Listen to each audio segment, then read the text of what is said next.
Hi everyone, in this video I'm going to tell you a little bit about my new lens, which is a Tamron. Ooh, yeah, never thought you'd hear me say that before. It's the Tamron 28 to 75mm f2.8. I managed to buy it second hand for about £200, which is an awesome deal, considering if you were to buy it new it'd cost about £400, so I got it for half price. But also if you were to get like the Nikon or Canon equivalents, which are usually the 24 to 70mm f2.8s, they usually cost around about £1,000. In fact, the Nikon one is £1,380 I saw in a magazine this morning. So this has the same size aperture but is 5 times less expensive. So I'll take some shots and tell you some of the good things and the bad things about it. At the moment, first thing, it comes with a petal shaped hood which goes on the front to help some of the lens flare calm down.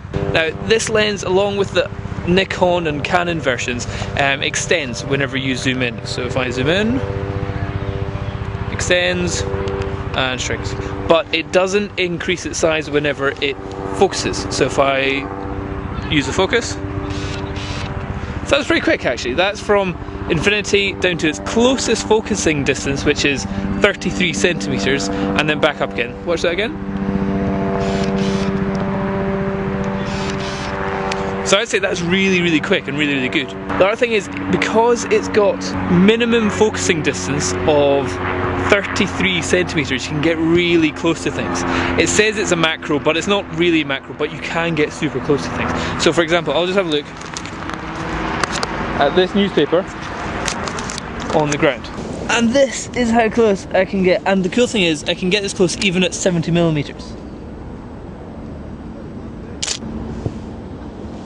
In fact, I can get even closer than that.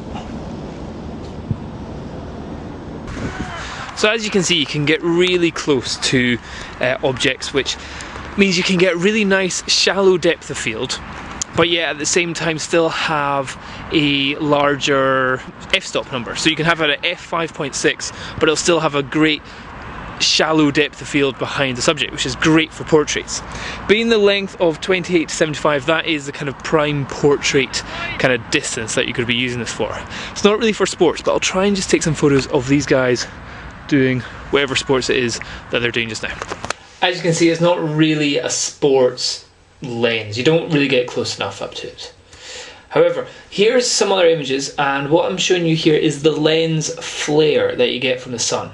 Of course, you'd only really get this whenever you're shooting straight into the sun or it's just at an angle, and you can see the little kind of dots of where the sun is kind of striking off the internal bits of glass. Now I also want to show you the effect of the amount of zoom that you get in it. I think it's like 3 times, and that's at its widest angle, and then this is at its closest, most telephoto angle. I'll just show you that again, there and there. Hope that helps. After having a little play with this lens, I've actually noticed that there's a slight, what we call a back focusing issue.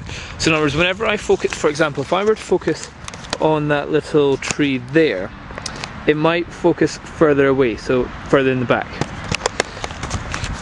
In the past that would have been a big issue, and it means a lot of your images would have been a bit blurry, and well, certainly on the place where you wanted it to be in focus, it would have been blurry. But nowadays with the D300 and most kind of up-to-date digital SLRs, there's actually a fine-tuning ability which you can do to your lens inside the camera. So for this one, I've actually tuned it so it goes back 10 spaces. Hi Stu! Now, if you want to know how to do the autofocus fine-tuning, what to do is usually have it at its furthest zoom point, so 75mm on this, have it on f2.8, its shallowest depth of field, and then use something where you can really kind of measure the depth of field or where the measurement should be. For example, for me, I just used this tree.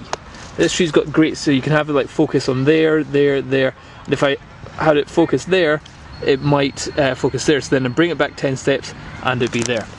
And I'll show you that whenever I get back into the flat to show you how you actually properly do that. So if you want to change the focusing ability, what you do is you go down into this part of the menu and go down to the spanner. And in the spanner you've got a whole bunch of options, but the main one that you're looking for is Autofocus Fine-Tune.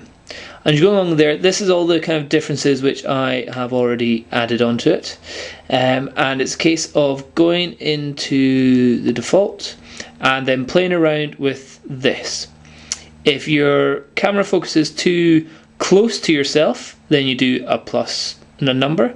If it focuses behind the subject that you want, then you give it a negative number. Hopefully that should help. And then you just click save and all that stuff. Sharpness wise, it's really sharp. At 75mm and f2.8, it's a bit fuzzy. But once you've like squeezed the images down, you wouldn't really notice that. But if you're shooting at 75mm, I would advise having it at f4 or above. I think that's where it'd be best. Again, if you're doing it indoors, it doesn't really matter. It doesn't have vibration reduction, which is a bit pump, but then again, neither does the Nikon or the Canon, so you can't really complain about that. Generally in all, I think it's going to be a great portrait lens, and hopefully I'll get some more portraits, which I can do in another video for you with this lens. Hope that helps. Cheers. Bye.